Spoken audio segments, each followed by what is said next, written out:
کو بنانے میں بچپن سے لے کر دنیا سے جانے تک کوئی نبی نہیں دیکھ سکتا. کوئی نبی ایسے یتیم پیدا نہیں ہوا، کوئی نبی ایسے یتیم پیدا نہیں ہوا، کوئی نبی ایسے فقر میں پیدا نہیں ہوا کہ کوئی عورت دودھ پلانے کے لیے تیار نہ ہو.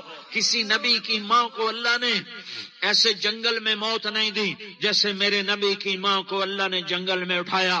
کسی نبی کی ماں کو اللہ نے اتنے بچپن میں موت نہیں دی جیسے میرے نبی کو میرے نبی کی ماں کو میرے اللہ نے صرف میرے نبی کی عمر 6 سال، ماں کے پیٹ میں 2 مہینے کے ہیں اور باپ کا انتقال ہو گیا. 25 سال کی عمر میں پیدا ہوئے ہیں، پتہ نہیں ہے باپ کا، باپ دیکھا ہی نہیں ہے. 6 سال کے ہو گئے ہیں، سارا کچھ ماں ہے، باپ بھی ماں ہے، ماں بھی ماں ہے، بہن کوئی نہیں تو بہن بھی ماں ہے، بھائی کوئی نہیں تو بھائی بھی ماں ہے. کوئی 6 برس کے بچے کا دوست کیا ہے، دوست بھی ماں ہے، اور سب کچھ ماں ہے. اور گود بھی ماں کی، کھلانے والی بھی اماں، سلانے والی بھی اماں، چلانے والی بھی اماں، بٹھانے والی بھی اماں. میرے نبی کو تو ماں کی ضرورت ہے کہ میرا نبی جوان ہوتا، شادی کرتا، اولاد ہوتی، پھر ماں کا سہارا لے لیا جاتا. ہائے میں قربان جاؤں، میرے نبی کی عمر 6 سال اور آپ مدینہ گئے ہیں اپنی ماں کے ساتھ، اپنے باپ کی اپنے خامند کی قبر کی زیارت کے لیے.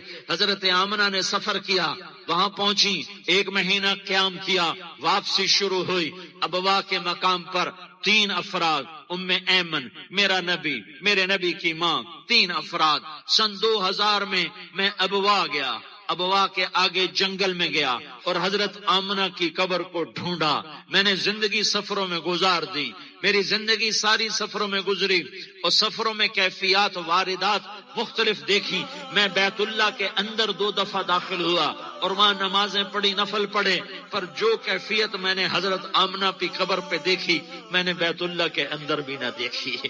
کہ میں وہاں کھڑا ہوا 1400 سال پیچھے دیکھ رہا تھا، چاروں طرف جنگل تھا، چاروں طرف کالے پہاڑ تھے اور کانٹے دار جھاڑیاں تھیں اور چھوٹے چھوٹے کیکر تھے اور سخت ان کے کانٹے تھے، بڑے بڑے پتھر تھے، نوکیلے سنگریزے تھے اور سیاہ کالے پہاڑ تھے اور چاروں طرف. سن 2000 میں انسان نام کی شے نہ تھی.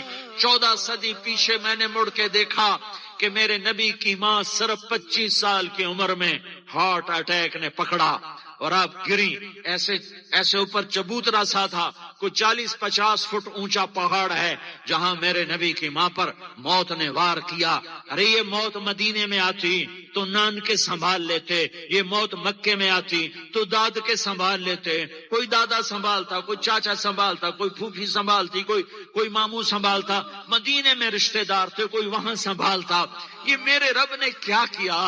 یہ لیاری والوں کو پیغام دیا کہ دیکھو دیکھو اپنے نبی کے مصائب دیکھو، تم جھک جاؤ، سہ جاؤ اللہ اور اس کے رسول کی رضا میں، پی جاؤ، سہ جاؤ تو تمہیں عزت کے تاج مقدر، تمہیں کامیابی مقدر، تمہیں عزتیں مبارک، تمہیں کامیابی مبارک، تمہیں رحمتیں مبارک، تمہیں جنت مبارک، تمہیں اللہ کی رضا مبارک. ظالم کے ساتھ کبھی میرا رب نہ ہوا، مظلوم کو میرے رب نے کبھی تنہا نہ چھوڑا. مظلوم کافر بھی ہو تو اللہ اس کا ساتھی ہے، مظلوم کافر بھی ہو تو اللہ اس کا ساتھی ہے. میں قربان جاؤں، میرا وجود کانپ رہا تھا. یہاں میری ماں مری، میں 45 سال کا تھا لیکن میں صدمہ نہیں بھول پایا. اور میرے نبی کی عمر تو صرف 6 سال اور ماں کو اٹیک ہوا اور ماں گری ہیں اور تڑپی ہیں اور پہلو بدلے اور بولا نہیں جاتا اور اللہ کے نبی اماں اماں کہتے ہیں، آگے جواب نہیں آتا ہے، ماتھے پہ پسینہ ہے اور مجھے ہارٹ اٹیک ہوا. اس لیے میں کہتا ہوں کہ ہارٹ اٹیک ہوا ہوگا حضرت آمنہ کو، کسی کتاب میں نہیں پڑھا، جو کیفیت ان پر آئی اس سے میں قیاس کرتا ہوں کہ ہارٹ اٹیک ہوا ہوگا حضرت آمنہ کو. پسینہ ہے، بولا نہیں جا رہا اور ایسے تڑپ رہی ہیں اور پہلو بدل رہی ہیں اور اللہ کے نبی سہمے ہوئے، ڈرے ہوئے. کاش تم وہ جگہ دیکھتے. تم لیاری کے لاکھوں کروڑوں کی آبادی میں کیسے سمجھو کہ میرے نبی پر کیا آفت آئی، کیا امتحان آیا. ہٹو بچوں کے شور میں تم کیا سمجھو گے کہ 2 جہان کے سردار پہ کیا قیامت ٹوٹی ہے. کیا دکھ نہیں دیکھا، کیا دکھ نہیں دیکھا؟ ارے دکھی بن کے مر جاؤ، تمہیں جنت کی بشارت ہو، تمہیں کامیابیاں مبارک ہو۔ ظالم بن کے نہ مرنا، ظالم بن کے نہ مرنا، ورنہ موت کا ایک درد تمہیں ہر کچھ بھلا دے گا، موت کا ایک جھٹکا سب کچھ بھلا دے گا، قبر کے اندھیر کوٹھڑی سب کچھ بھلا کے رکھ دے گی۔ پھر میرے نبی کہتے